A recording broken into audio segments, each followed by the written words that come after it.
कई साल पहले हिमालय की तलहटी में बसे संतनगर नामक एक छोटे से गांव में क्रिसमस का त्योहार बड़े उल्लास और प्रेम के साथ मनाया जाता था।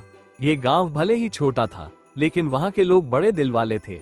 बर्फ से ढकी गलियां, रंग बिरंगे बल्बों से सजे घर और देवदार के पेड़ों पर टिमटिमाती झालरें, ये सब मिलकर गांव को एक सपनों की नगरी जैसा बना देते थे। हर साल की तरह इस साल भी क्रिसमस की तैयारी जोरों शोरों से हो रही थी, लेकिन इस बार एक अलग सी उदासी थी।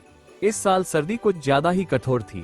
बर्फबारी के कारण गांव के रास्ते जाम हो गए थे। गांव के ज्यादातर लोग खेती और लकड़ी के काम पर निर्भर थे, लेकिन बर्फ के कारण काम ठप पड़ा था। बच्चों के चेहरे से मुस्कान गायब हो रही थी और वयस्क लोग चिंतित थे कि क्या वे इस बार क्रिसमस मना भी पाएंगे या नहीं। वहीं दूसरी ओर गांव के सबसे बूढ़े व्यक्ति दादाजी मार्टिन हर साल क्रिसमस पर गांव के सभी बच्चों के लिए उपहार लाते थे। इस साल उनका भी स्वास्थ्य ठीक नहीं था और वे बर्फ में कहीं जा भी नहीं सकते थे। सभी को लग रहा था कि इस बार क्रिसमस फीका रह जाएगा। वहीं गांव में एक छोटी सी प्यारी बच्ची रहती थी जिसका नाम था एना। एना सिर्फ 8 साल की थी, लेकिन उसके दिल में दया, साहस और आशा भरी हुई थी। उसने अपने दोस्तों को उदास देखा तो उससे रहा नहीं गया। एना ने अपनी माँ से कहा, माँ, इस बार क्रिसमस कैसे मनेगा अगर उपहार और खुशियाँ नहीं होंगी?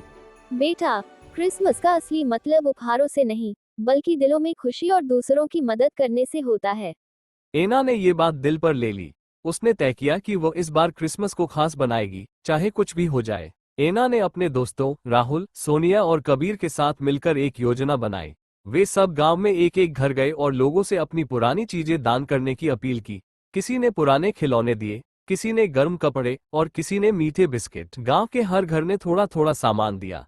एना और उसके दोस्तों ने सब चीजों को एक बड़े थैले में रखा और सोचा कि ये उपहार वे क्रिसमस की रात सबको बांट देंगे। लेकिन एक समस्या थी, इतनी बर्फ में ये उपहार कैसे पहुंचाएंगे? ठंडी हवा में कांपते हुए एना और उसके दोस्त थैले के साथ बर्फ में चल रहे थे। अचानक उन्होंने देखा कि एक बूढ़े व्यक्ति सफेद लबादे में खड़े हैं। उनकी लंबी सफेद दाढ़ी थी और आंखों में करुणा की चमक थी। एना ने उनसे पूछा, आप कौन हैं? मैं एक यात्री हूँ। तुम लोग इतनी ठंड में क्या कर रहे हो? एना ने उन्हें अपनी योजना बताई। वो व्यक्ति उनकी बात सुनकर भावुक हो गए और बोले, तुम बच्चों के दिल में जो प्रेम और साहस है वो अद्भुत है। चलो, मैं तुम्हारी मदद करता हूँ। उस अजनबी ने अपनी झोली से एक चमकीला पाउडर निकाला और बर्फ पर छिड़का। देखते ही देखते बर्फ पिघलने लगी और रास्ते खुल गए। गांव के लोग हैरानी से यह चमत्कार देख रहे थे।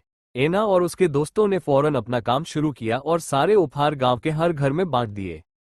हर बच्चा और बड़ा खुश था। इस बार उपहार महंगे नहीं थे, लेकिन उनके पीछे का प्यार अनमोल था। क्रिसमस की रात गांव के चौक पर एक बड़ा सा पेड़ सजाया गया। दादाजी मार्टिन को भी वहां लाया गया।